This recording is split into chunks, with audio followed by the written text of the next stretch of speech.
Ceci est un livre audio autogénéré par Google. Cet ouvrage collectif est le produit d'une collaboration entre l'organisation Forêt et Développement Rural, FODER, et le cabinet Brightway Consult. Il a été réalisé avec le soutien du projet Voix des citoyens pour le changement. Observation forestière dans le bassin du Congo, CV4C, financé par l'Union européenne (UE) et le Bureau britannique des affaires étrangères, du Commonwealth et du développement (FCDO). Forêt et développement rural, FODER, est une organisation de la société civile dont la vision est l'avènement d'une société plus juste, sans marginalisation ni discrimination, mettant ses ressources naturelles au service du développement durable. Forêt et développement rural, FODER. BP, 11 417 Yaoundé, Cameroun. Tel, plus 237 222 00 52 48. Tel, plus 237 670 463 332. Email, forest4dev@gmail.com. Website, www.forest4dev.org. Brightway Consult est un cabinet spécialisé dans la recherche, la formation, les évaluations, le conseil et la facilitation, qui travaille à ce que tous les acteurs du développement socio-économique en Afrique opèrent de façon optimale grâce à des solutions intelligentes qui leur garantissent une croissance continue, équitable et durable. Brightway Consult. BP, 17 642 Yaoundé, Cameroun. Tel, plus 237 222 234 007. Tel, plus 237 695 47 81 71. Email, brightwayconsult@gmail.com. Website, www.brightwayconsult.com. Remerciements. Cet ouvrage a vu le jour grâce à l'engagement des différents auteurs. Dans leur grande majorité, ils réalisent par cet exercice leur première expérience d'écriture à partir de données de terrain, dans une approche hypothético-inductive. Leur volonté et leur résilience, face aux exigences de l'exercice, ont rencontré l'heureux appui de nombreux commentateurs. Ces derniers ont donné des avis à la pièce, relu et commenté des chapitres, voire des parties entières de l'ouvrage. C'est donc près d'une trentaine de personnes qui auront, de façon indépendante et collective à la fois, contribué bénévolement à la réalisation de ce résultat dont l'ambition est de partager des expériences, tirer des leçons et proposer une autre gouvernance des ressources naturelles à travers le contrôle et le suivi indépendant. Aussi, les coordonnateurs et les auteurs du présent ouvrage expriment-ils leur gratitude singulière à Bertin Chikangwa, Denis Saunois du Centre de recherche forestière internationale, CIFOR, Séverin Chokonte et Fabrice Noah de l'Université de Maroua, Richard Souffaut de l'Université du Maine, Guy Patrice Dekamela de Université de Capton, Hermine Junda et Claudel Tchelassi du cabinet Brightway, Marie-Te Chimerdio du Réseau africain des forêts modèles, RAFM, Aureliane Mebzibin du Centre pour le développement international et la formation de l'Université de Wolverhampton. Ils y associent tous les autres relecteurs et commentateurs anonymes. Nos remerciements vont également à l'endroit de la coordination et des équipes de projet, de l'organisation Forêt et Développement Rural, FODER. Depuis plus d'une décennie, et parfois au prix de leur vie, ils parcourent les sentiers et routes forestières du bassin du Congo et d'Afrique de l'Ouest pour d'une part accompagner les communautés riveraines dans la recherche de moyens effectifs et efficaces pour protéger leurs droits à l'autodétermination, à la participation, au développement et à un environnement sain, et d'autre part soutenir les administrations à la prise de décisions informées sur les options de gestion durable des ressources naturelles et de protection de l'environnement. La contribution des divers partenaires techniques et financiers de FODER a été essentielle à la réalisation des différents projets dont les expériences alimentent les chapitres du présent ouvrage. Ce sont notamment les projets Contrer la déforestation à travers le lien entre FLEGT et RED+, projet LFR, Voix des citoyens pour le changement, observation forestière dans le bassin du Congo, projet CV4C, mise en place d'un système national d'observation indépendante externe et normalisé, projet OEFLEGT2, développement d'un système normalisé d'observation indépendante externe, projet SNOIE, les projets de suivi communautaire en temps réel des forêts, STZR 1 et 2, les projets Mines Environnement Santé et Société, Promesse 1 et 2, et le projet Reducing Deforestation in Cameroon by Strengthening Communities Rights and EU Action, projet REDEC, financé par l'UE, DFID devenu FCDO en 2020, le programme FAO FLEGT et The Waterloo Foundation avec pour partenaires techniques FERN, CIDT, RFUK, CEDLA, PAPEL et ECODEV au Cameroun. La mise en œuvre de ces divers projets a été possible grâce à l'engagement permanent des communautés locales et peuples autochtones, ainsi que les partenaires locaux de mise en œuvre. Leurs précieuses interventions sont la source d'un sentiment nécessaire de sécurité et d'utilité des projets, auxquels ils donnent tout leur sens. Les responsables du cabinet Brightway ont fait le choix d'investir des ressources et une expertise précieuse pour la coordination de la réalisation du présent ouvrage.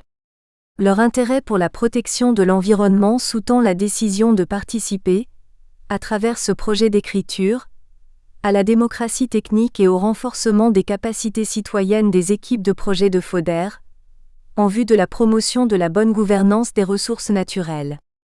Notre gratitude va enfin à Ghislaine Yang qui a consacré son temps à réviser le texte de l'ouvrage, et Éric Merlin-Kamchueng qui en a assuré l'édition graphique. Préface. Marite Chimerdio. Voici un ouvrage que j'ai eu grand plaisir à lire, et qui m'a sorti de la vision quelque peu surannée qui m'était restée de l'Observateur indépendant camerounais, OIC. Cette écriture précise et de qualité cherche à voir, à partir d'expériences tirées de projets de terrain, comment un tiers indépendant pourrait contribuer à contrôler l'action publique afin de renforcer la gouvernance démocratique des ressources naturelles. Ce faisant, elle montre tout le chemin parcouru depuis le temps où dans le cadre du projet VERIFOR, je m'étais intéressé à la question de l'observateur indépendant, Brown et al., 2009, Fomite et Cheruti 2009.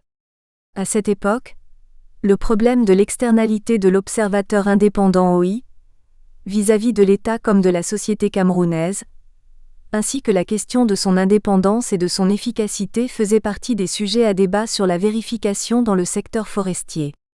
Et on voit, en lisant cet ouvrage, que l'OIC a profondément évolué sur ce plan depuis son initiation par des ONG soutenues par les bailleurs de fonds, notamment Global Witness en 2000, suivi entre 2005 et 2009 par Resources Extract Monitoring, REM, une ONG britannique. Ce livre montre que l'observateur indépendant camerounais a évolué sur plusieurs fronts, et ne s'est laissé piéger ni par l'externalité de ses origines, ni par le contexte limité de sa naissance dans des problématiques de bois légal et de corruption dans le secteur forestier. Il s'est progressivement doté d'un ancrage local en s'appuyant sur des ONG camerounaises, faisant glisser son modèle d'un tiers indépendant étranger vers un tiers indépendant national, l'OIC non mandaté de la société civile, voir les chapitres de Kengum, de Mojo Camdem et de Moonpen dans cet ouvrage, en passant par le modèle hybride du consortium belgo-camerounais AGRECOCEW. L'observateur indépendant camerounais a donc réussi à internaliser une question initialement posée par des acteurs externes, en lui donnant une réalité et une profondeur sociologique et politique interne. Il a aussi su déployer un système sophistiqué, calé sur des standards internationaux, certification sous la norme ISO 90-01-2015, APVFLEGT, etc., et doté d'outils diversifiés, SNOIE, suivi en temps réel, STR, suivi participatif, plaidoyer communautaire, NTIC et SIG notamment, largement relayés tout au long de l'ouvrage. 14 chapitres problématisent les enjeux du contrôle administratif et du contrôle citoyen de l'action publique dans le domaine forestier, incluant la chaîne de valeur du bambou de Chine, un produit forestier autre que le bois, autant que foncier et minier.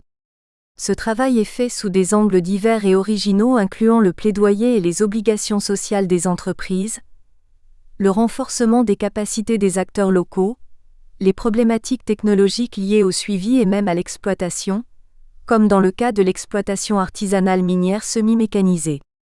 Il aborde un ensemble de problèmes transversaux sur le genre, la certification, le suivi des revenus issus de la GRN et la faisabilité d'un modèle alternatif ou complémentaire original tel que celui de l'Ombudsman.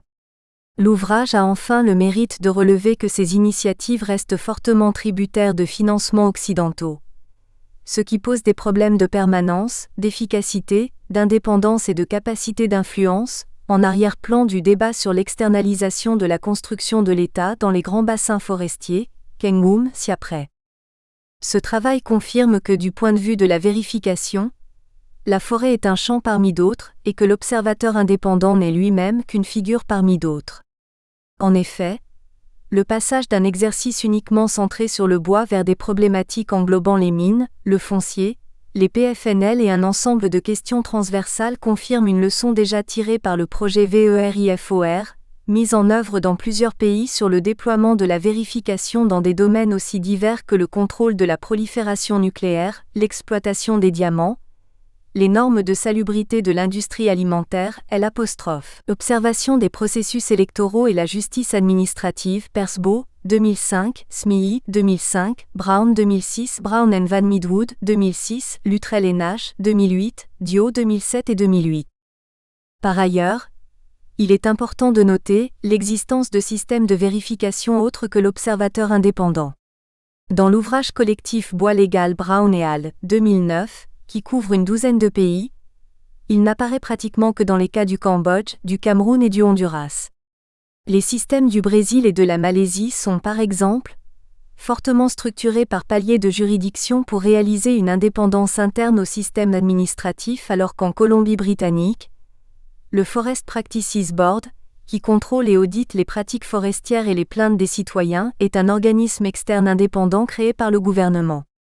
Aux Philippines, il s'agit de comités multisectoriels de protection, tandis que le système de surveillance du Costa Rica est délégué à des régisseurs forestiers indépendants, agréés et supervisés par le Collège des ingénieurs agricoles, CIA. L'univers de la vérification est donc très divers, autant pour ce qui relève des secteurs et des politiques publiques auxquelles il s'applique que pour les formes, les méthodes et les acteurs qui le portent. Il est important de garder cela à l'esprit en réexaminant le chemin parcouru par l'OIC et les questions soulevées par ce parcours. D'un point de vue africain, la question de l'OIC ramène à l'économie politique de cette fonction et à l'état de droit. Les auteurs de Bois légal Brown et al. En 2009, y voyaient une contribution à la discipline émergente du contrôle forestier, mais il faut aller plus loin et voir les enjeux posés par la construction sociale ou ce qu'on pourrait appeler la CO-construction de l'État par les acteurs de la sphère publique. Certes, une littérature majeure des sciences politiques traite déjà abondamment ces questions, par exemple, Bayard, Mbembe et Toulabor 1992, Cruz O'Brien, Diop et Diouf 2002, Gazibo 2010, Grégoire Koblané et Lange 2018, Sec 2019, mais il y a gagné à les revisiter sous l'angle de la construction environnementale des apostrophes. Un état de droit, de développement et de justice sociale. La réflexion qui se construit depuis une trentaine d'années autour du thème de l'état forestier et de la gouvernance environnementale en Afrique centrale évoque en fait déjà cette émergence en dehors de la science politique traditionnelle. La problématique de l'ouvrage, celle de la construction d'une nouvelle fonction institutionnelle au sein de l'État, entre entièrement dans cette dynamique. Il n'est pas possible d'occulter le fait que le contrôle forestier, qui s'est structuré à l'époque coloniale, est indissociable de l'économie politique de la déforestation et des modèles dominants de conservation de la nature en Afrique.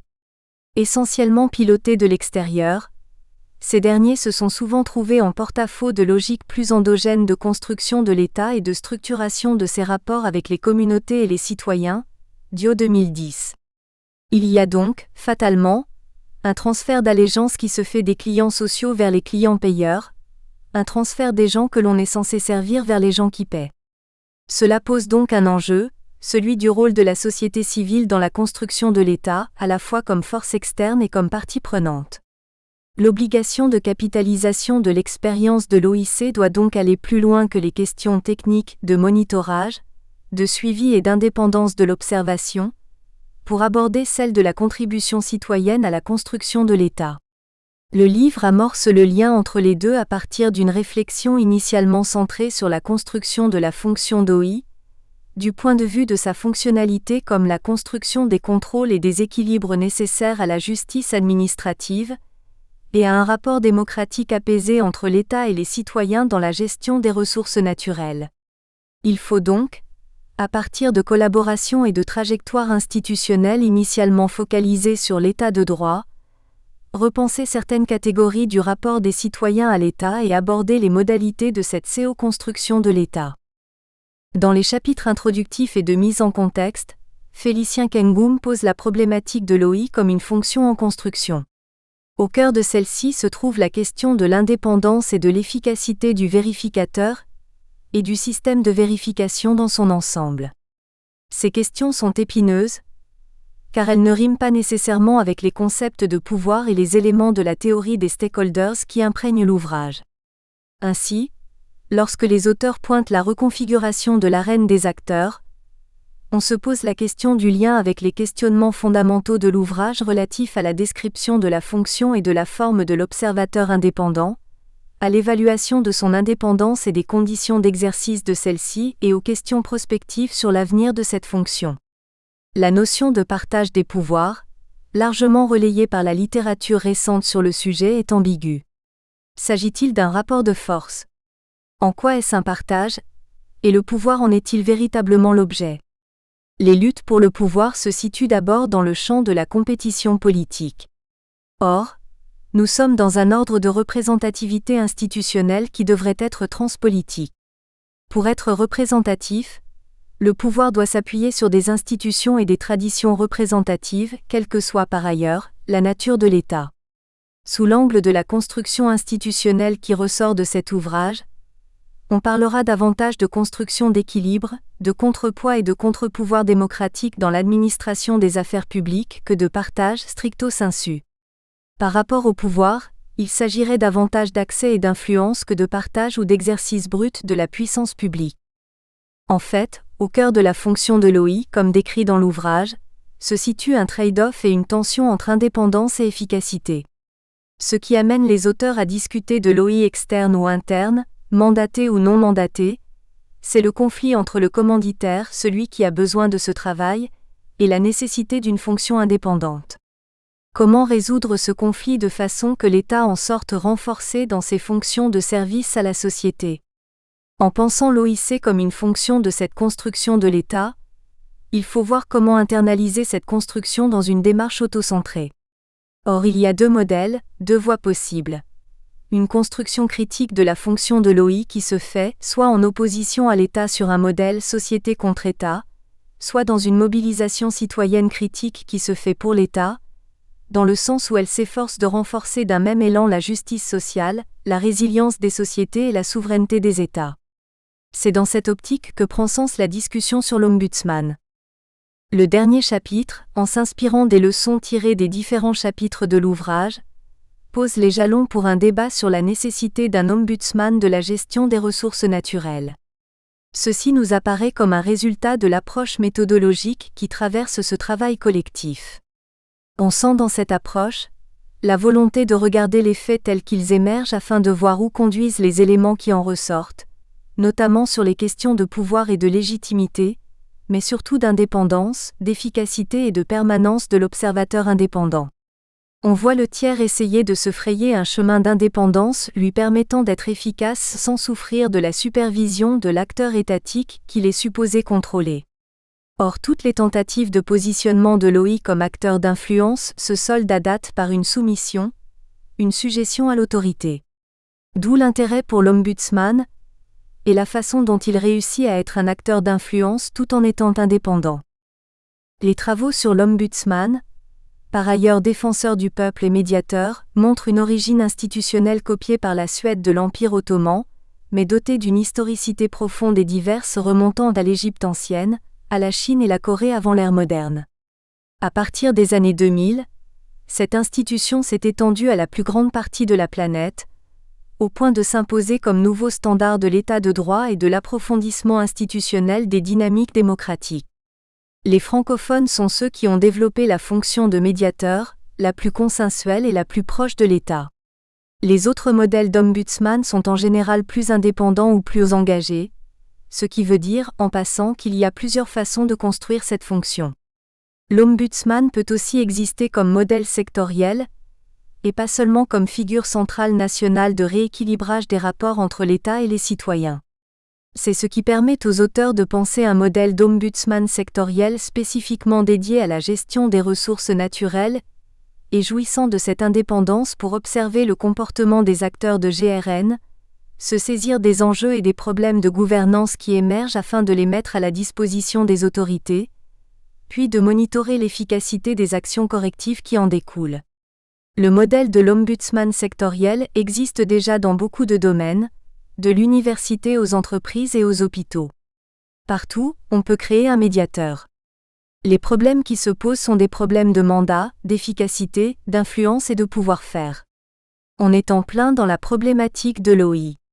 Le modèle de l'OIC, surtout le travail de normalisation de ce rôle et de construction de cette fonction, est exactement de la même nature que la problématique de l'ombudsman. À l'époque où je m'intéressais à l'ombudsman, je situais encore l'OIC dans le contexte d'un tiers qui n'est pas camerounais. Sur ce point, le livre apporte un élément nouveau sur l'ancrage national de l'OIC et son appropriation interne qui le rapproche de l'ombudsman en tant que modèle auto-centré et souverain. Au niveau central, l'ombudsman est toujours un national du pays concerné. Il s'agit pratiquement partout de nationaux incarnant une émanation et un reflet de la décision nationale. Une deuxième force d'influence, c'est son lien avec l'État qu'il connaît souvent de façon intime. Il y a toutefois un éventail de rôles assez différents, incluant des ombudsmans entretenant des liens très forts et des rapports de confiance avec l'État, d'autres dans des positions plus faibles, d'autres encore qui sont presque dans l'opposition. Dans tout ça, la grande force de l'ombudsman partout reste sa légitimité et son ancrage dans la société. La question centrale pour l'OIC sur le long terme est celle-ci. Peut-on bâtir cette fonction au sein des articulations et des poids et des contrepoids, checks and balances, de l'État tout en gardant son rôle de plaidoyer actuel? Faut-il aller vers plus de lobbying, ou faut-il, tout en gardant ce rapport de sympathie et même d'empathie avec les populations, prendre une position plus médiane faisant comprendre à l'État que la société cherche à l'aider à se construire dans une dialectique critique? La possibilité que l'État accorde à l'OIC, ou à l'ombudsman de la GRN, un rôle de médiation dans les mines, les forêts et les autres ressources naturelles, demande une réflexion de fond sur l'articulation de ces aspects de plaidoyer et de médiation dans les deux modèles d'intervention. Il y a une fonction d'enquête et de découverte, discovery, que les deux figures partagent, mais il y a une différence pour ce qui relève du plaidoyer et de la dénonciation. Il y a donc deux fonctions séparées, le plaidoyer et la médiation. Les aspects de dénonciation et de plaidoyer sont plus importants dans la fonction de l'OI que dans celle de médiateur. Certains sont dans un positionnement de lobby, tandis que d'autres sont plus dans la médiation pour arriver à des solutions.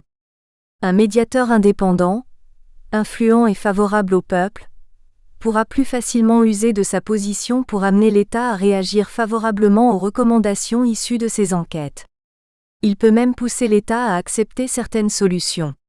Mais pour se positionner comme défenseur, il devra se baser sur une capacité de médiation indépendante. C'est une question de montage institutionnel et de sélection des personnes appropriées. Ceci me fait penser au groupe de recherche pour la gouvernance des forêts, Greg Forêt, créé en 2005 à 2006 au Cameroun, en lien avec 11 pays asiatiques et africains et le Forest Governance Learning Group facilité par IED. Les groupes camerounais et indiens étaient les seuls à ne pas être des groupes de plaidoyer. Il s'agissait d'un consortium constitué de collègues intervenant à titre personnel, mais issus d'une vingtaine d'organisations aux fonctions diverses, mais complémentaires en termes de contribution à la gouvernance des forêts. Certains venaient des organisations de plaidoyer, NESDA, CED, WWF, CEW, mais aussi de la Banque mondiale, du CIFOR, de la GTZ, de la Facilité pour la gouvernance des forêts, du CARP, de l'UICN, de la West Africa Business Association, du Conseil du patronat GFBC, du ministère en charge des forêts, de la compagnie forestière Palisco et du RAFM. C'était une coalition d'agents de changement, jouant une fonction de think tank et de hub sur les leçons apprises au Cameroun en matière de gouvernance, afin de faciliter des synergies actives sur le terrain. Fort de cette expérience, il devient facile d'imaginer la transformation de la fonction d'OI en un composite pluraliste dans lequel les fonctions de monitorage et de plaidoyer, d'une part, et celles de vérification et de médiation, d'autre part, seraient portées par des organisations différentes contribuant de façon différente, mais complémentaire, à la construction pratique de l'état de droit dans des secteurs tels que les mines, le foncier, le bois et les plantes et produits forestiers sauvages par exemple. En définitive, le lecteur de cet ouvrage, collectif et multidisciplinaire, oscillera entre un niveau technique de défense des droits communautaires et de la gouvernance et un niveau stratégique qui est celui du rapport entre la société, l'État et les tierces parties. C'est une triangulation. À un certain moment, on a des configurations de la société contre l'État ou de l'État contre la société. Donc, la question clé du suivi indépendant est celle du renforcement et de l'institutionnalisation des structures de service à la société. C'est la question de la construction de l'État. Comment faire en sorte que les processus d'observation indépendante, par exemple, n'aboutissent pas seulement à la dénonciation, mais aussi à la construction institutionnelle de structures et de dynamiques d'appui à la société et à la citoyenneté. Ainsi, en présentant la modernisation des outils, la diversification des activités et en tirant des leçons lucides du parcours et de l'expérience de l'observateur indépendant au Cameroun, ce livre pose des questions potentiellement transformatrices des rapports entre les citoyens et l'État dans la gestion des ressources naturelles. Il s'agit, au-delà de l'historicité de sa fonction et de sa transformation, de voir l'angle sous lequel une mobilisation citoyenne autour de l'OIC et de l'ordonnancement de l'état de droit participe ou non à la construction de l'État. C'est cela qui justifie l'ampleur et la résonance novatrice du questionnement amorcé, au début et à la fin de cette contribution, sur la faisabilité d'un ombudsman de la gestion des ressources naturelles au Cameroun. Références bibliographiques. Maillard J.F., Mbembe Toulaborse, 1992. Le politique par le bas en Afrique noire, contribution à une problématique de la démocratie, collection Les Afriques, Cartala, Paris. Brown dès 2005. Designing Verification Systems for the Timber Trade, Learning from International Processes. ODI Forestry Briefing Croisillon 8. Brown DNP Van Midwood 2006. Verification for Food Safety, The Case of the Meat Industry. Cruz O'Brien D. Diop MC, Diouf Monsieur 2002. La construction de l'État au Sénégal. Collection Hommes et Société, Cartala, Paris. Dio MC 2010 Derrière les mots. Décentralisation, conservation et démocratie locale. pp 59 à 84 in German L, à Carsanti et AM. Tiani, ed. Gouverner les forêts africaines à l'ère de la décentralisation. Center for International Forestry Research. Dio MC 2007. The Ombudsman Story, a Case Study in Public Oversight, Natural Justice and State Transformation. VERIFOR Research Report.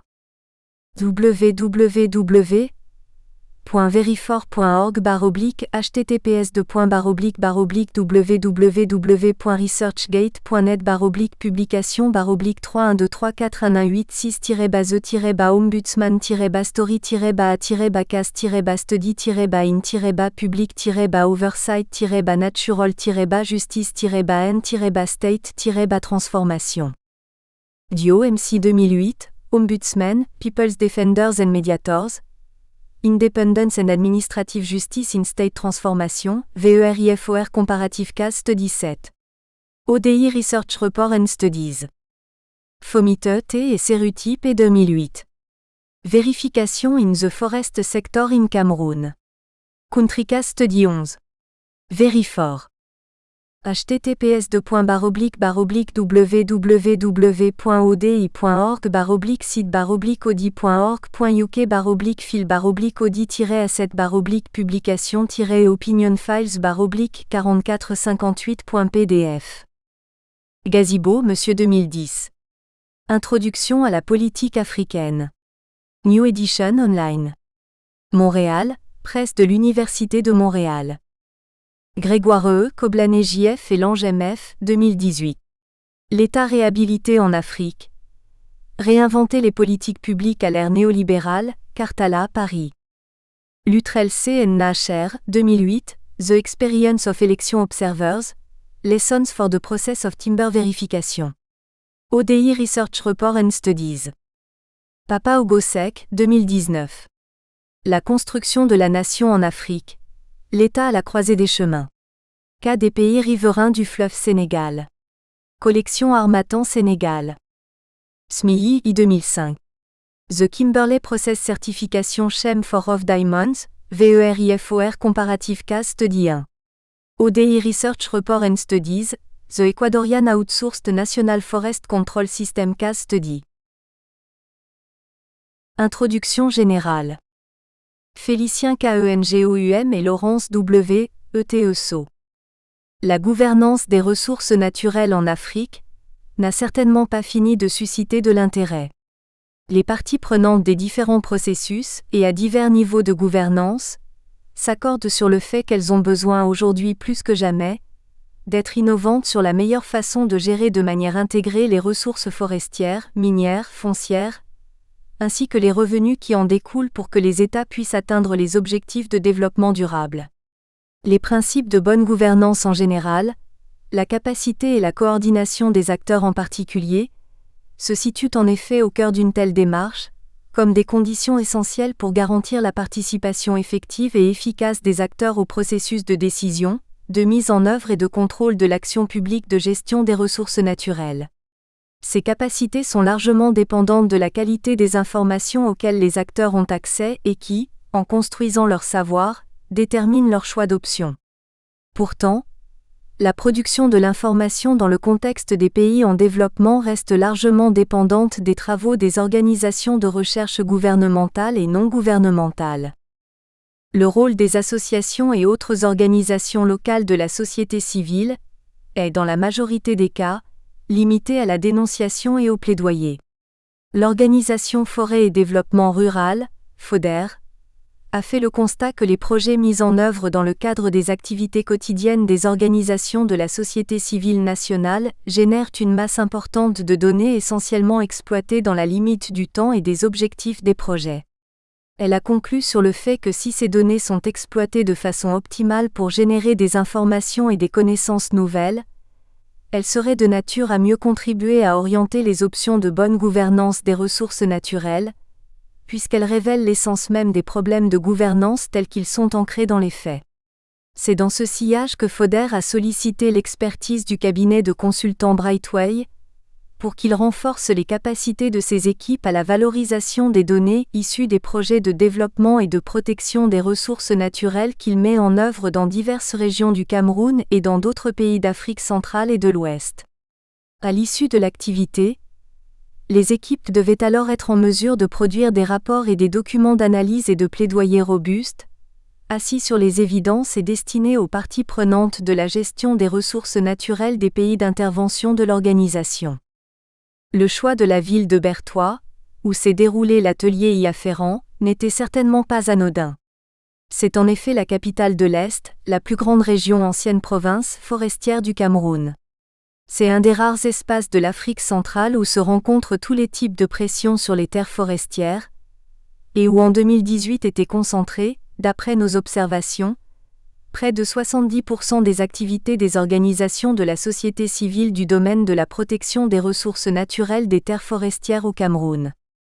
Les participants à cet atelier devaient choisir des sujets en lien à leur projet, auxquels ils appliqueraient les approches méthodologiques de la formation. Les projets individuels d'écriture des participants de l'atelier de Bertoua, tous regroupés autour du suivi indépendant de la gestion des ressources naturelles, sont à la base de l'idée originale de cet ouvrage. Ils confirment la tendance que depuis 2 décennies, la participation au suivi de la gestion des dites ressources au Cameroun est restée une dimension essentielle de l'action des organisations de la société civile. Les sujets permettent en effet de relever que depuis une vingtaine d'années, cette action est marquée par l'émancipation du débat sur la participation des sociétés civiles du principe vers la forme de la participation au contrôle de l'action publique à travers le suivi indépendant. Les nombreuses observations qui émergent de leurs expériences de terrain justifient l'intérêt aujourd'hui de reconsidérer le débat sur les modalités de cette participation et les conditions de son efficacité. En effet, Les résultats mitigés des processus de participation classiques assis sur les expériences du secteur forestier répertorient de nombreuses options qui suggèrent le passage à d'autres modèles. Butou et Nguingiri 2016. Les propositions sur les modalités d'un tel passage sont pour l'essentiel relatives à la participation au processus décisionnel, dans le cadre de plateformes multi-acteurs. Le modèle d'une plateforme unique qui ressort des analyses, si elle ne règle rien en elle-même, permettrait potentiellement, en raison des consensus qui s'en dégageraient, la reconnaissance officielle de l'inclusion des acteurs comme principe, Butou et Batounouï 2016. Cependant, à l'inverse du débat largement couru de la participation au processus de décision, la participation des acteurs aux activités de suivi indépendant de la mise en œuvre des options de politique est restée un pan négligé du débat sur la participation et son institutionnalisation dans les États du bassin du Congo. Ceci s'explique entre autres par la complexité des enjeux que pose la gestion des ressources naturelles, notamment d'un point de vue de l'équité et de l'efficacité, Akwaneba, 2009. Il trouve également une part d'explication dans l'idée, apparemment triviale, que le suivi indépendant de la gestion des ressources ne souffre d'aucune contestation dans un contexte démocratique, où le cadre légal et réglementaire fait de la protection de l'environnement une affaire de tous, et dans lequel chacun serait par conséquent libre de faire du suivi indépendant. Pourtant, la question des conditions et de la capacité du suivi indépendant à obtenir des changements significatifs dans la gouvernance des ressources des terres forestières reste entière, et cet ouvrage offre des perspectives nouvelles et originales à cet effet. Le suivi indépendant est un concept relativement récent du domaine de la gestion durable des ressources naturelles au Cameroun. Il fait appel à une diversité de notions et d'approches, et est largement influencé par les trajectoires et choix institutionnels, ainsi que par divers paramètres du contexte dans lequel il est mis en œuvre. Au Cameroun, la formulation de la loi forestière de 1994, Chungi et al. 1995 et Coco 1997, Topa et al. 2010 et à expérience inachevée de sa révision depuis 2009, Nonni et l'Écuyer, 2016, permettent une bonne compréhension du contexte sociopolitique de distribution des pouvoirs, des intérêts des acteurs et des risques de l'ineffectivité des instruments actuellement mobilisés. L'interventionnisme environnemental, à travers des instruments de gouvernance des ressources naturelles, est aujourd'hui décrit comme une stratégie néolibérale qui parvient également à transformer le comportement des acteurs de la gestion des ressources naturelles en agissant sur leur environnement, Thaïlande, 2013. Cet environnement est soumis à de nombreuses contraintes institutionnelles qui incluent la faiblesse des ressources dont disposent les acteurs et des problèmes de survie, de durabilité et d'adaptation des acteurs aux diverses contraintes d'ordre externe et interne. L'acceptation ainsi que la mobilisation des instruments de suivi indépendant et de résolution des conflits, en lien aux réclamations qui en découlent, posent également de nombreux enjeux de gouvernance. Le développement des nouvelles approches et technologies, ainsi que les conditions de leur appropriation, ne sont pas toujours réunies dans les États du bassin du Congo. La reconnaissance des résultats auxquels leur utilisation aboutit et la prise en compte dans les processus décisionnels connaissent des difficultés. Ces dernières trouvent une part d'explication dans les tensions qui caractérisent les relations des administrations avec tous les acteurs qui prétendent suivre, sans mandat, la façon dont elles opèrent au quotidien. Les administrations de l'État se réclament en effet le monopole du contrôle et de la contrainte légitime. Alors que les nombreuses analyses des mécanismes de participation sont restées focalisées sur le rôle des acteurs non étatiques au processus de décision et spécifiquement de gestion, l'exclusion des acteurs non étatiques des activités de contrôle de l'efficacité de la mise en œuvre est restée très peu explorée. Quelques études ont porté de manière relativement partielle sur la vérification et l'observation indépendante dans le secteur forestier. Les études sus-évoquées se sont intéressées à l'observation indépendante mandatée jusqu'en 2008, Fomiteux et Cerruti 2008, et au système normalisé d'observation indépendante externe, SNOIE, dans le cadre de l'observation indépendante non mandatée, Mebzibin et Ongolo 2019, plus récemment. Le silence reste entier sur les autres aspects et les secteurs de gestion des ressources naturelles autres que forestiers. Pourtant, depuis 2 décennies, De nombreuses initiatives tendant à l'implication des tiers indépendants dans le contrôle de la gestion des ressources naturelles ont vu le jour dans le secteur forestier. Ils prennent majoritairement la forme d'un observateur indépendant qui fonctionne sous le modèle de projets financés par des bailleurs externes. Les expériences d'observation indépendante ont depuis lors proliféré au-delà du secteur forestier pour toucher les secteurs miniers, fonciers et des questions transversales telles que la certification, la finance environnementale et la prise en compte du genre dans les processus de gestion des ressources naturelles. Elles soulèvent aujourd'hui un questionnement que l'on peut organiser en 3 axes. Premièrement, des questions de type monographique qui appellent à décrire la fonction et la forme de l'observateur indépendant de la gestion des ressources naturelles. Deuxièmement, des questions évaluatives, dont l'intérêt porte sur l'étendue de l'indépendance de l'observateur indépendant et sur les conditions d'exercice d'une telle indépendance. Enfin, des questions prospectives pour imaginer des possibles pour L'. Observateur indépendant dans une gouvernance améliorée des ressources naturelles, dans le contexte camerounais et par extension, dans celui des pays du bassin du Congo. Le contrôle de l'action de l'État par un tiers indépendant n'est pas une nouveauté, et ne saurait par conséquent susciter des appréhensions au sein d'un État démocratique. D'ailleurs, la pratique de l'observation indépendante dans le contexte camerounais permet de soutenir l'hypothèse, longuement réitérée au sein de cet ouvrage, selon laquelle si les conditions de son autonomie, de son indépendance et de son influence sont réunies, une institution de la nature de l'observateur indépendant avec les outils innovants qu'il propose ou inspire, peut à travers une contribution effective et efficace au contrôle de L'. Action publique, participer à une gouvernance démocratique et une gestion durable des ressources naturelles. Le lecteur de cet ouvrage rencontrera les expériences des divers auteurs sur la question du suivi indépendant appliqué à une diversité de domaines et d'objets. À cet effet, le document propose une structure en 6 parties que précède une préface. La première partie fait une mise en contexte de l'ouvrage. À la suite de l'introduction générale, le chapitre 0, à partir d'un état des lieux rapide dans le contexte camerounais, pose le contrôle indépendant de l'action publique en tant que cadrage conceptuel de l'ouvrage. Le chapitre 1 de l'ouvrage dresse une situation rapide des ressources naturelles au Cameroun, et du contexte de gouvernance qui l'accompagne. Dans le deuxième chapitre, le préalable est posé, de l'idée que l'observation indépendante d'un point de vue légal se construit à la marge et souvent par confrontation au suivi et contrôle administratif dont il situe le domaine, les enjeux, les limites et opportunités. La deuxième partie de l'ouvrage s'intéresse au suivi indépendant dans la gestion forestière. Dans son premier chapitre, le système normalisé d'observation indépendante externe, SNOIE, est présenté. C'est un outil original d'observation indépendante du secteur forestier certifié sous la norme ISO 9001-2015. Le chapitre suivant fait une analyse des enjeux et des implications de l'utilisation des nouvelles technologies de l'information et de la communication dans le suivi indépendant de la gestion forestière. Le dernier chapitre de cette partie s'intéresse à un autre outil de suivi indépendant, le plaidoyer communautaire, utilisé par les communautés riveraines pour obtenir des entreprises forestières l'exécution de leurs obligations sociales externes dans un contexte d'inefficacité des autres recours.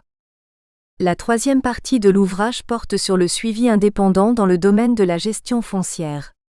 L'unique chapitre qui compose cette partie fait une analyse des dynamiques à succès de défense des droits fonciers des communautés riveraines des plantations d'une agro-industrie, la Société camerounaise des palmeraies, SOCAPALM. La quatrième partie de l'ouvrage s'intéresse au suivi indépendant dans la gestion minière, à partir de 3 chapitres. Le premier partage l'expérience du renforcement des capacités des communautés locales au suivi de la transparence dans le secteur minier. Le deuxième fait le point des avantages d'associer les communautés riveraines à l'utilisation du système d'information géographique, SIG, dans le suivi de l'exploitation minière artisanale semi-mécanisée, à partir d'une expérience dans la région de l'Est du Cameroun. Il est suivi d'un dernier chapitre qui s'intéresse à la configuration des droits et à la gestion des conflits dans le secteur de la mine artisanale semi-mécanisée dans la même région administrative. La cinquième partie, qui porte sur le suivi indépendant de la gestion des produits forestiers non ligneux, s'intéresse dans son unique chapitre à la chaîne de valeur du bambou de Chine et du besoin de suivi que le potentiel de la ressource suggère dans le contexte camerounais.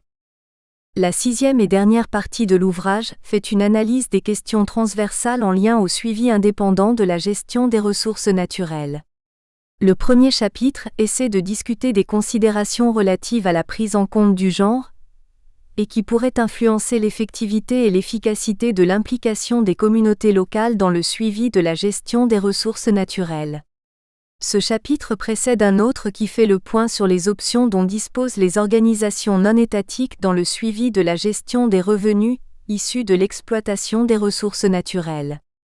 L'avant-dernier chapitre de cette partie présente le processus de certification à une norme internationale d'un outil de suivi indépendant, à partir de l'expérience du SNOIE.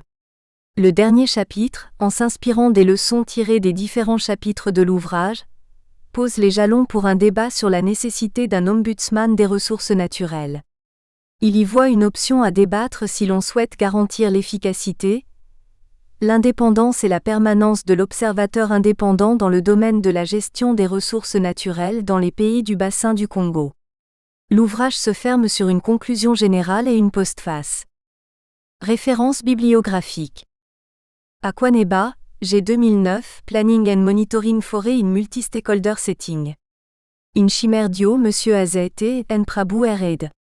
In Search of Common Ground, Adaptive Collaborative Management in Cameroon. Bogor, Indonesia, Center for International Forestry Research, CIFOR. Vatselé, dès 1996.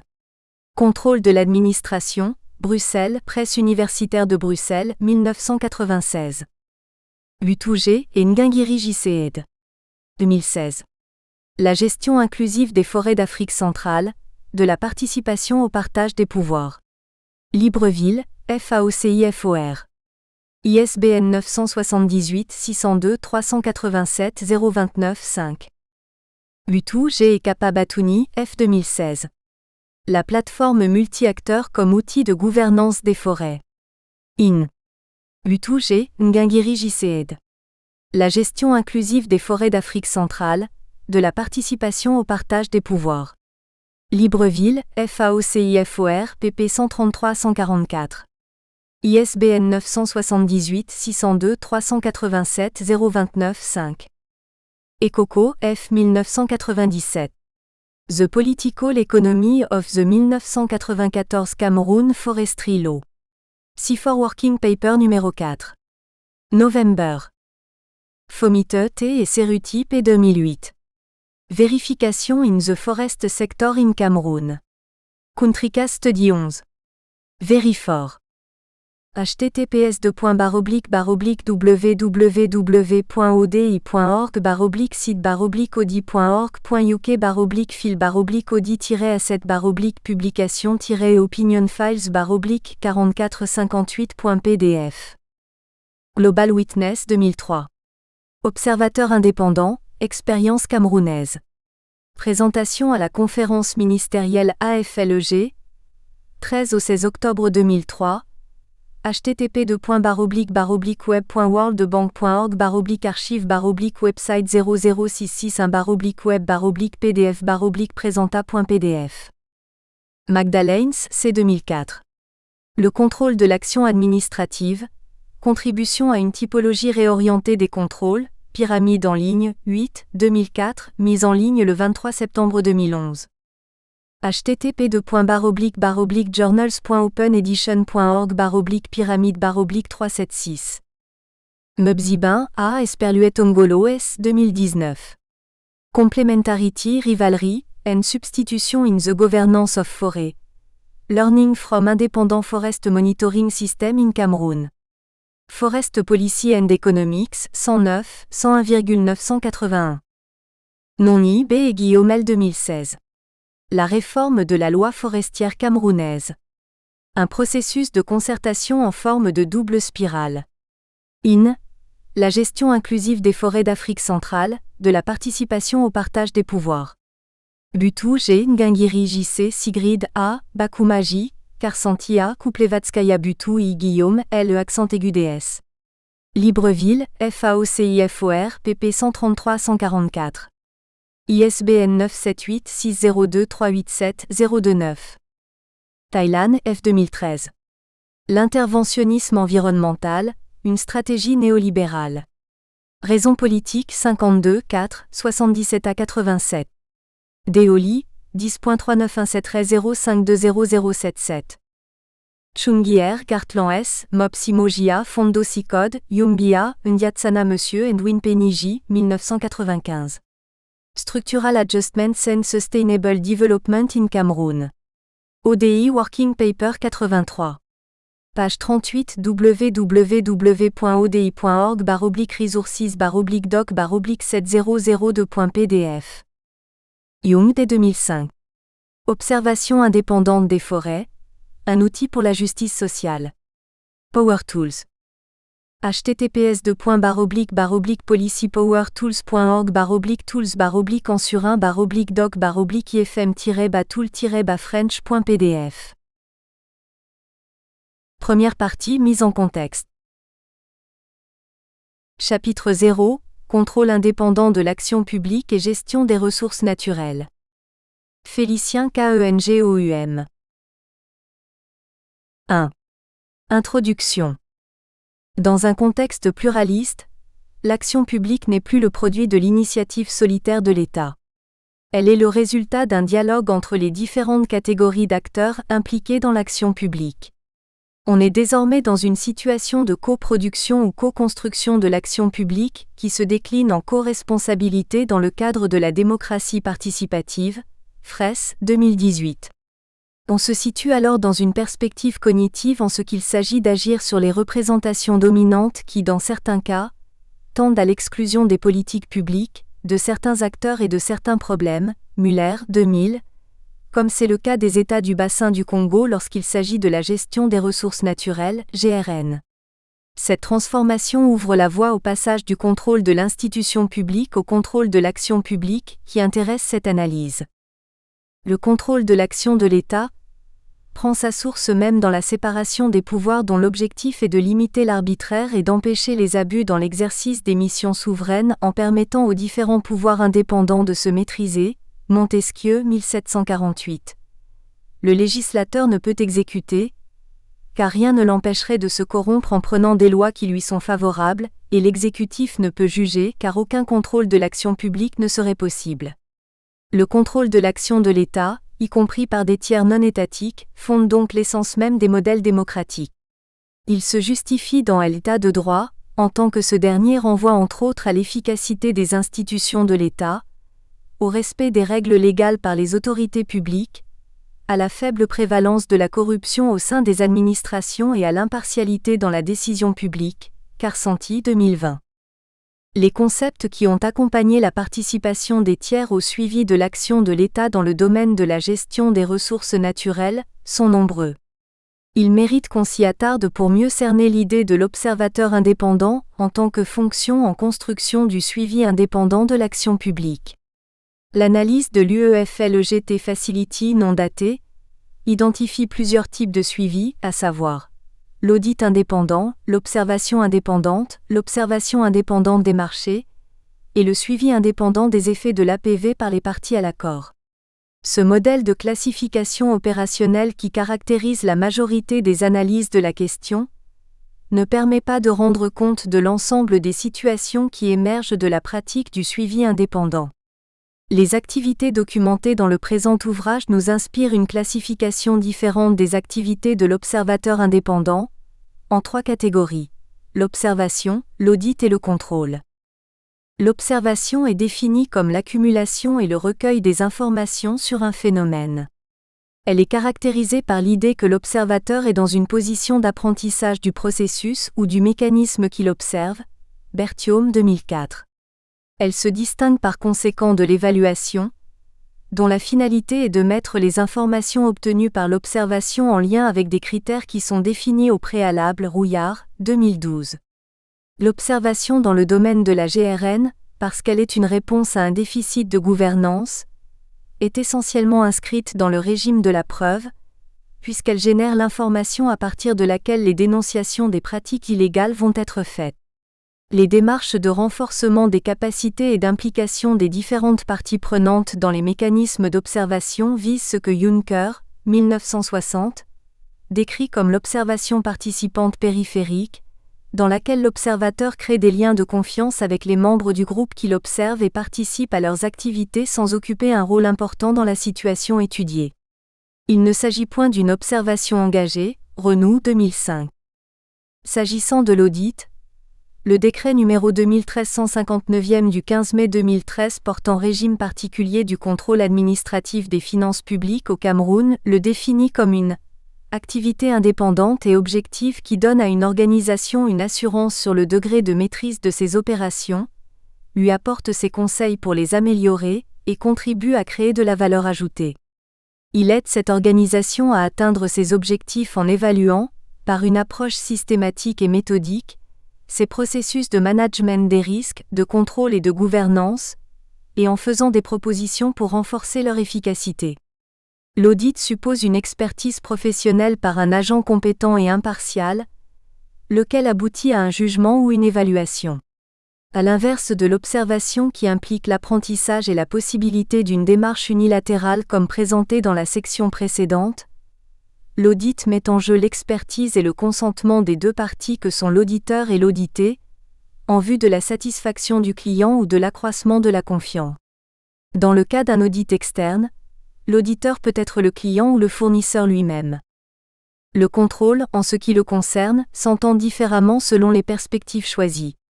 Le comportement des acteurs qui utilisent la notion dans le domaine de la GRN exclut une perspective juridique de la question et privilégie la perspective économique.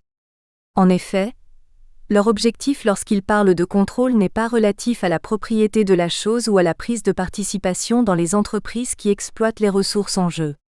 Nous le situons dans la perspective de l'action publique.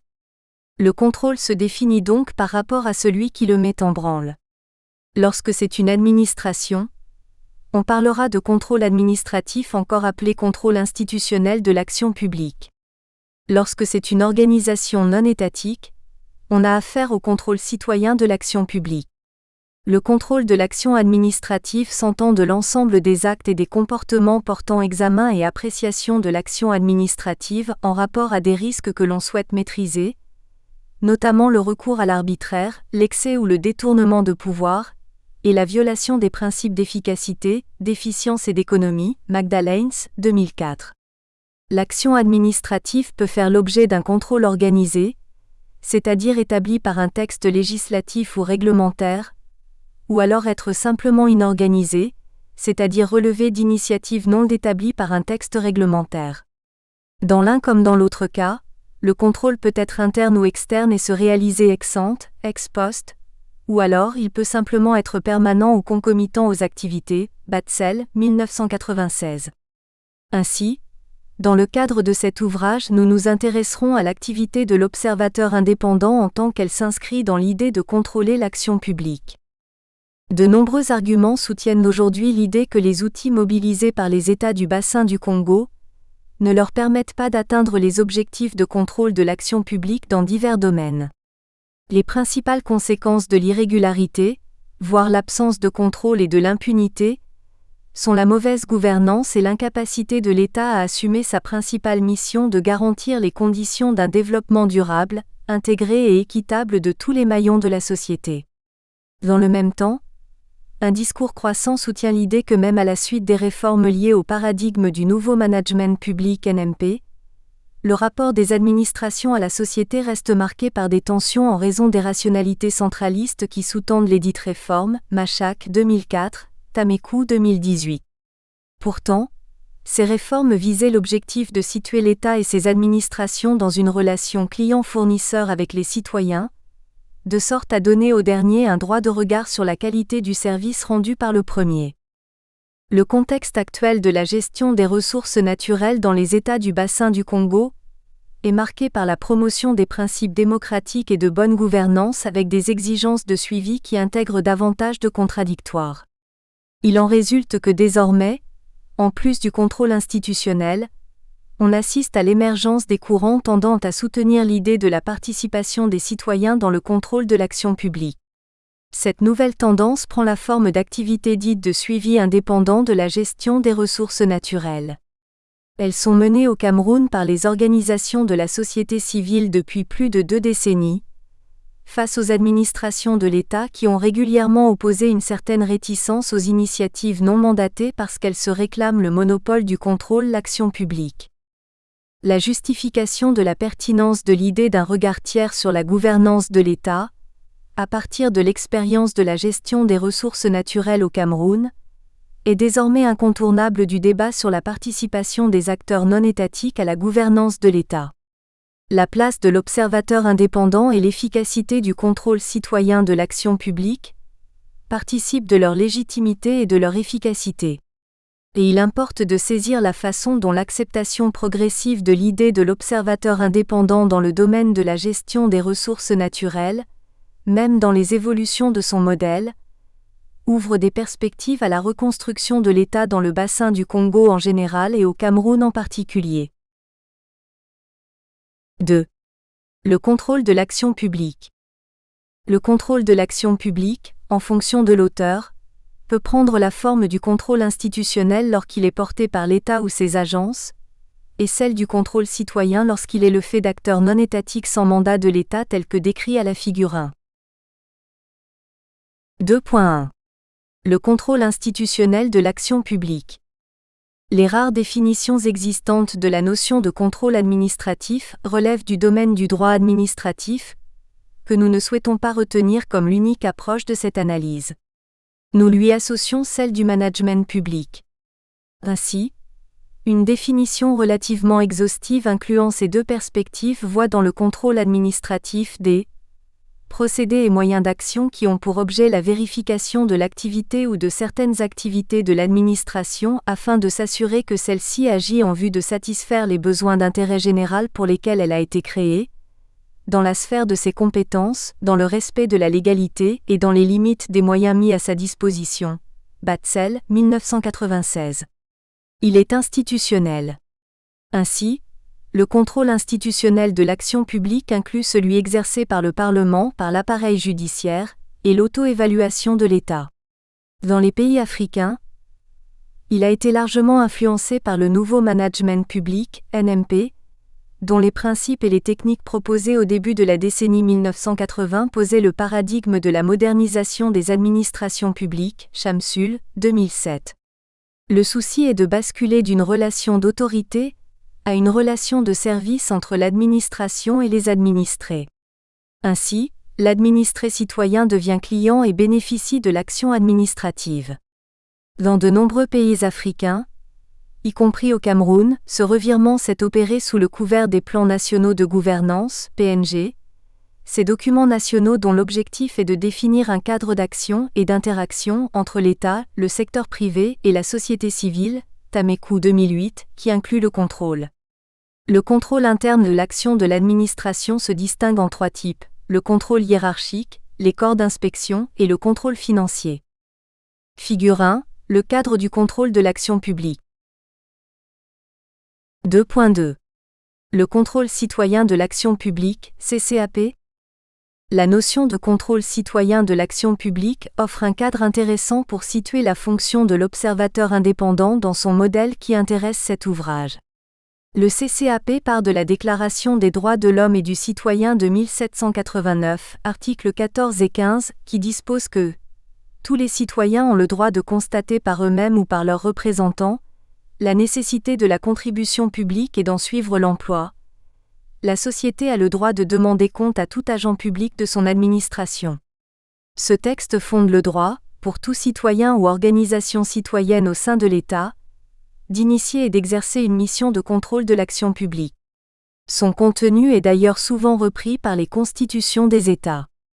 Ainsi, le CCAP renvoie à un éventail large de mesures et de mécanismes autres que le suffrage universel auquel peuvent recourir les citoyens, les communautés, les organisations de la société civile ou les médias qui souhaitent tenir leurs élus et fonctionnaires comptables de leurs actions sur un ensemble de domaines. Le contrôle de l'action publique dans un contexte de décentralisation peut porter sur plusieurs domaines, tels le législatif, les finances publiques, le judiciaire, le respect des droits civils et politiques, des droits sociaux, économiques et culturels, les accords de coopération avec les partenaires au développement, PPTE, APVFLEGT, ITIE, RED+, etc. Le CCAP n'est ni un contrôle juridictionnel ni un contrôle administratif. Elle induit une forme de gouvernance privée définie par Faulkner 2003 sur 72-72, comme le lieu où les interactions entre acteurs privés, ou entre acteurs privés d'une part et la société civile et l'État d'autre part, ouvrent sur des arrangements institutionnels qui structurent et dirigent le comportement des acteurs dans un domaine donné. Ces effets structurants ressemblent aux fonctions de gouvernance publique des États et institutions intergouvernementales. L'observation indépendante de la gestion des ressources naturelles par les acteurs non étatiques dans son modèle des 2 dernières décennies s'accommode parfaitement de cette définition. Dans la majorité des cas de l'utilisation du CCAP, l'approche est celle du Citizen Reporting Card, ou Scorecard, qui s'intéresse spécifiquement au degré de satisfaction des populations vis-à-vis des services publics. Pourtant, dans d'autres cas beaucoup moins nombreux, à l'instar de l'observation indépendante de la gestion des ressources naturelles, la CCAP s'intéresse à l'État lui-même dans sa dynamique de rendu du service public. En face de manquements observés dans l'action publique, l'acteur déployant le CCAP fera recours au plaidoyer pour obtenir des décideurs les attitudes qui mènent aux changements nécessaires pour garantir une bonne gouvernance. Pour être effectif, le contrôle de l'action publique par un tiers indépendant va faire face à une diversité de facteurs qui vont influencer son indépendance et sa capacité à contribuer à la construction de l'État dans lequel il intervient. 3. Les tiers indépendants, l'observateur indépendant et le contrôle de l'action de l'État. Considérer le regard tiers dans la perspective de la bonne gouvernance revient à situer celui-ci dans son rapport au principe de participation comme indicateur de bonne gouvernance.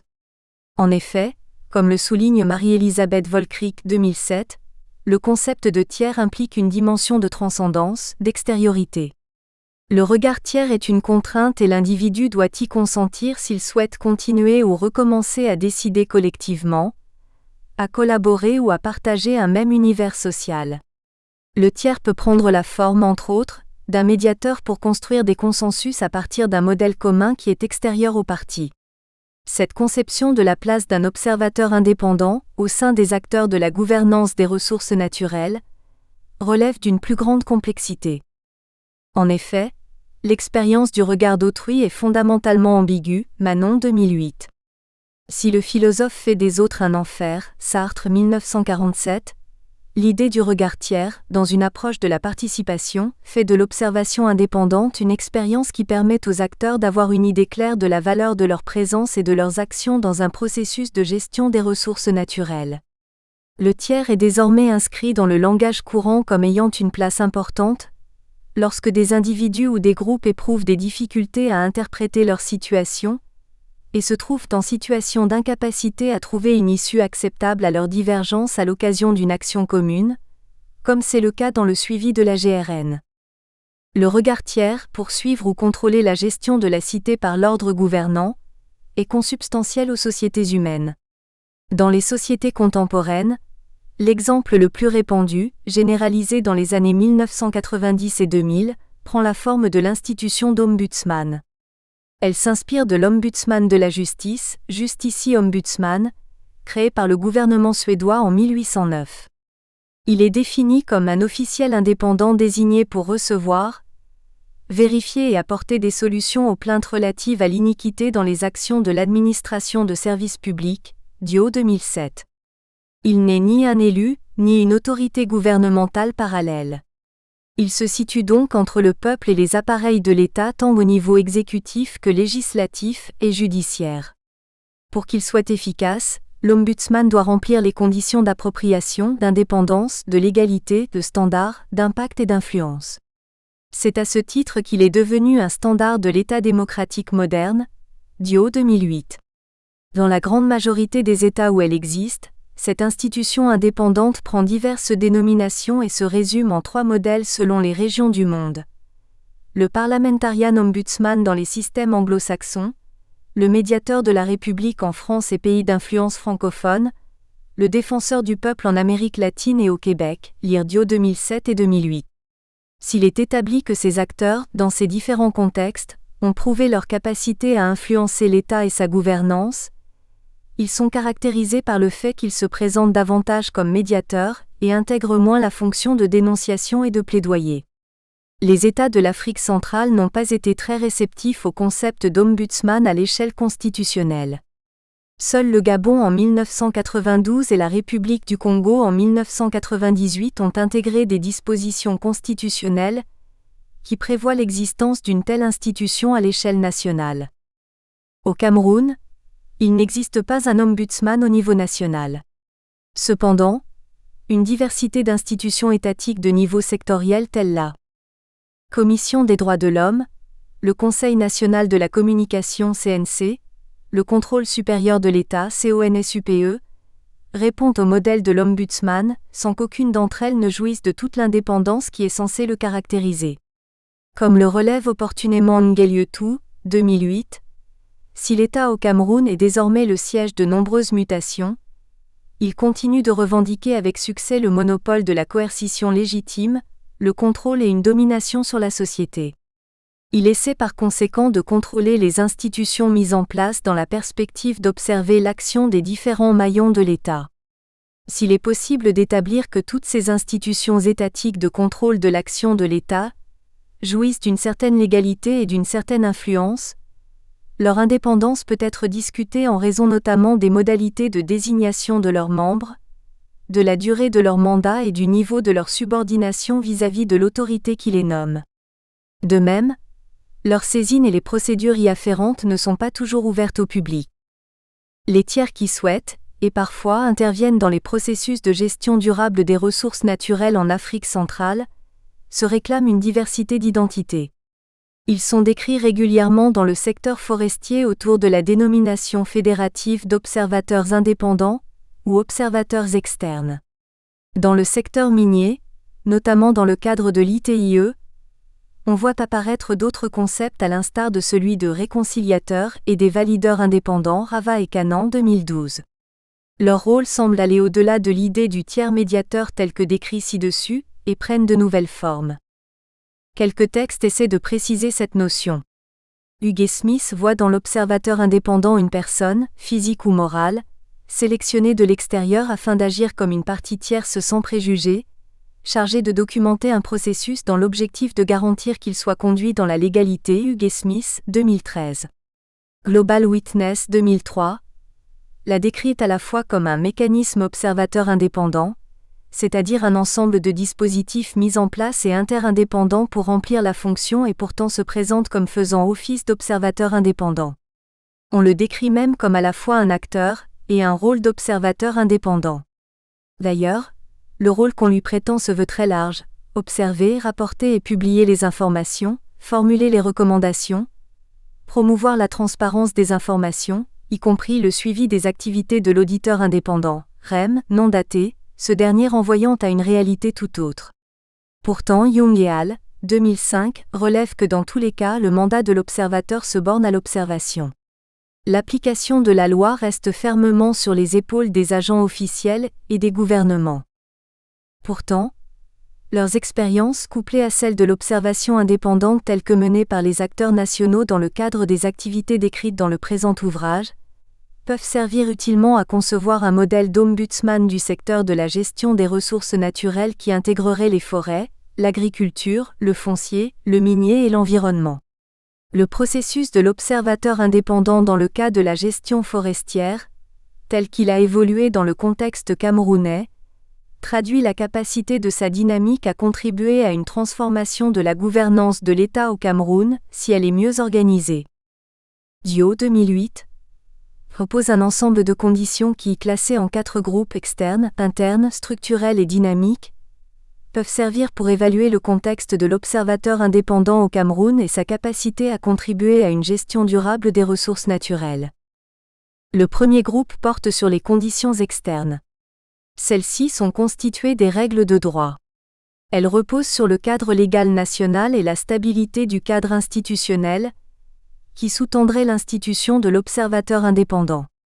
Dans le cas camerounais, Les institutions qui assurent des fonctions assimilables à celles de l'observateur indépendant, telles qu'elles sont prévues par le cadre légal, n'ont pas le statut de l'ombudsman. Elles sont davantage sectorielles, correspondent à plusieurs schémas et visent une diversité de finalités. À bien observer, on peut les structurer en deux types d'institutions. Les unes en des équipes permanentes, à l'instar du contrôle supérieur de l'État, la Commission nationale des droits de l'homme, le Conseil national de la communication et la Commission nationale anticorruption, CONAC. D'autres, en revanche, sont circonstancielles et dépendent d'une institution faîtière dont elles sont parfois des organes, parfois une simple modalité. C'est le cas par exemple des commissions d'enquête des assemblées parlementaires, Assemblée nationale et Sénat, l'Observateur indépendant des marchés publics ou l'Observateur indépendant de l'attribution des concessions forestières. Dans le cas de ces organes ad hoc, le fait générateur de leur mise en place est connu et les conditions de leur constitution ainsi que leur mode opératoire sont encadrés. Cependant, les personnes formant les équipes ne sont pas toujours connues d'avance comme c'est le cas pour les structures disposant d'équipes permanentes.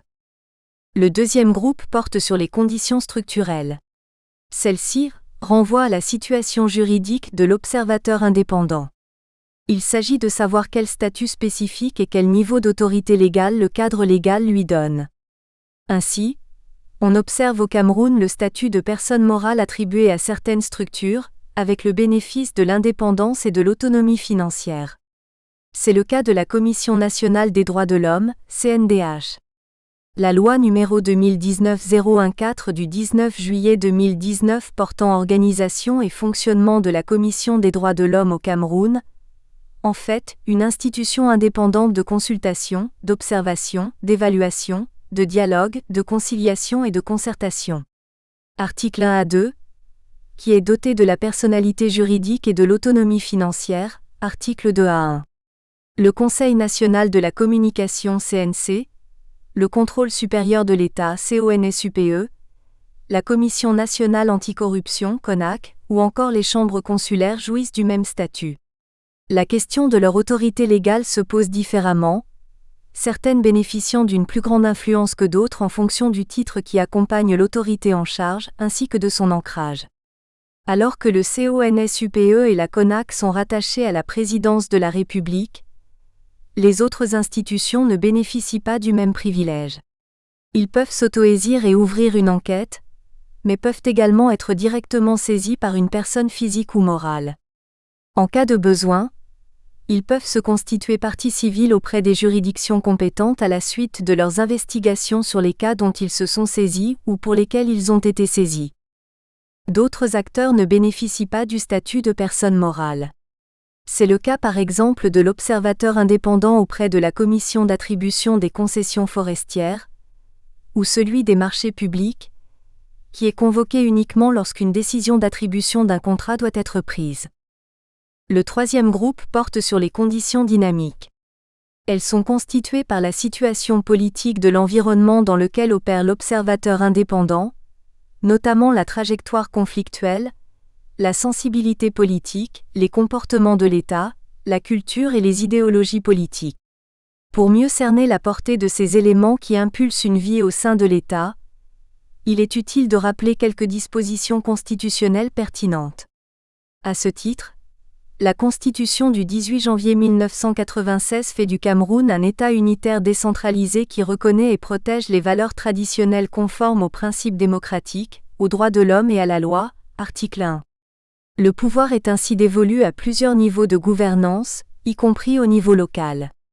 La souveraineté nationale appartient au peuple qui l'exerce par le président de la République, le Parlement, ou par voie de référendum, article 2 à 1, et l'autorité de l'État est exercée par le président de la République et le Parlement, article 4.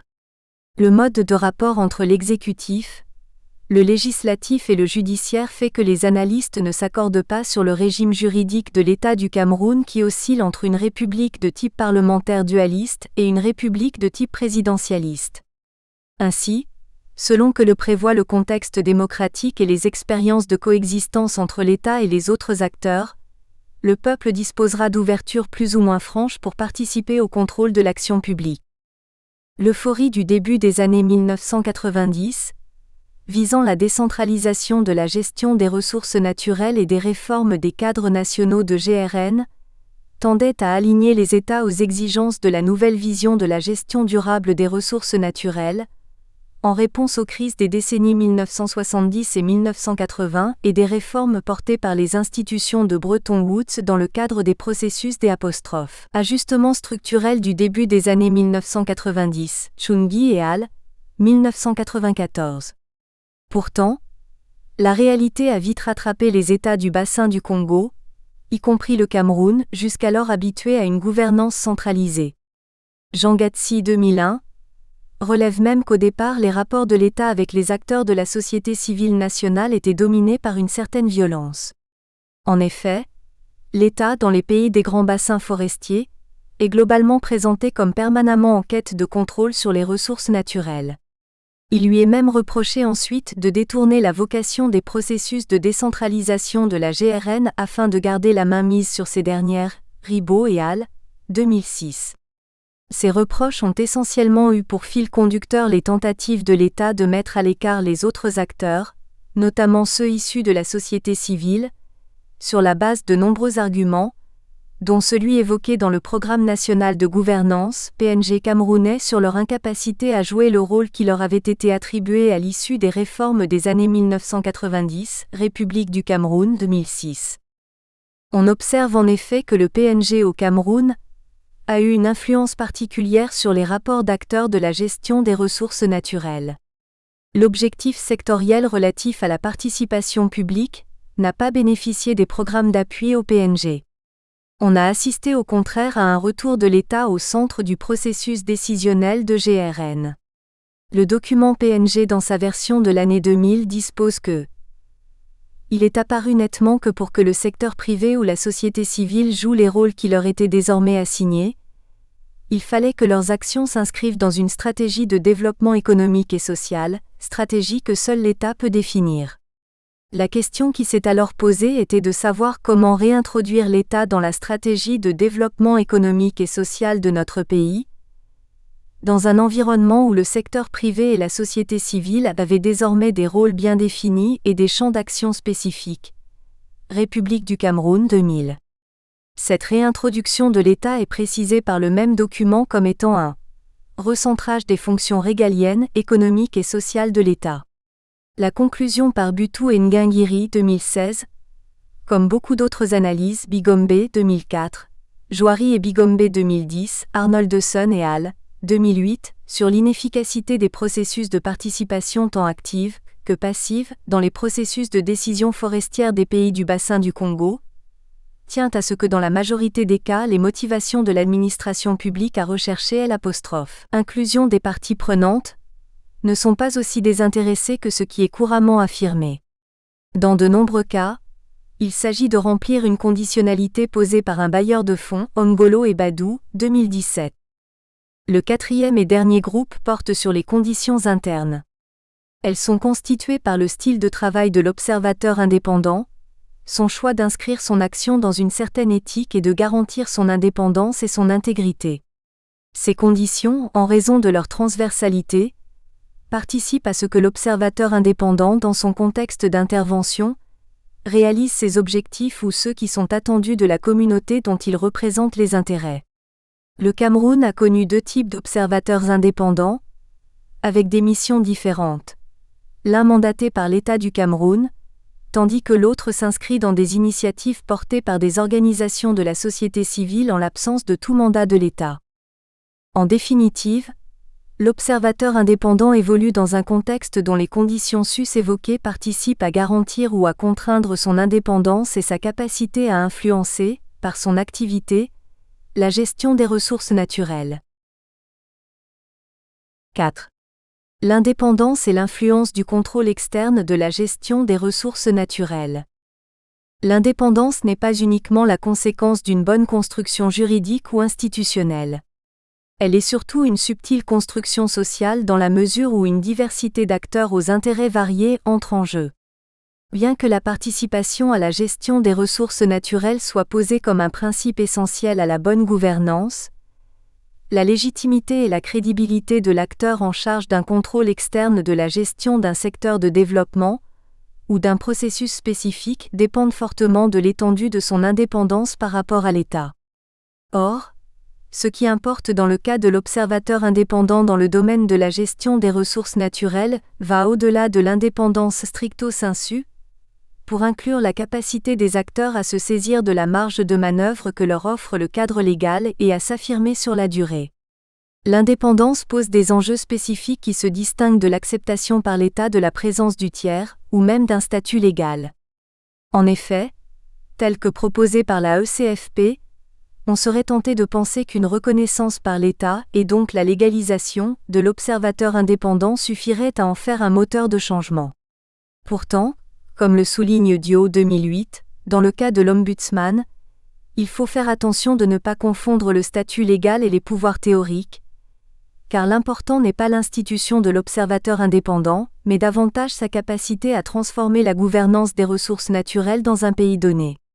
Cette capacité fait face à de nombreuses contraintes se situant au niveau des conflits d'intérêts qui pourraient exister entre ceux des acteurs concernés, l'indépendance financière de l'observateur indépendant vis-à-vis de l'acteur étatique, et l'asymétrie d'information qui caractérise leurs relations et rend difficile la prise de décision, le plaidoyer et éventuellement la médiation.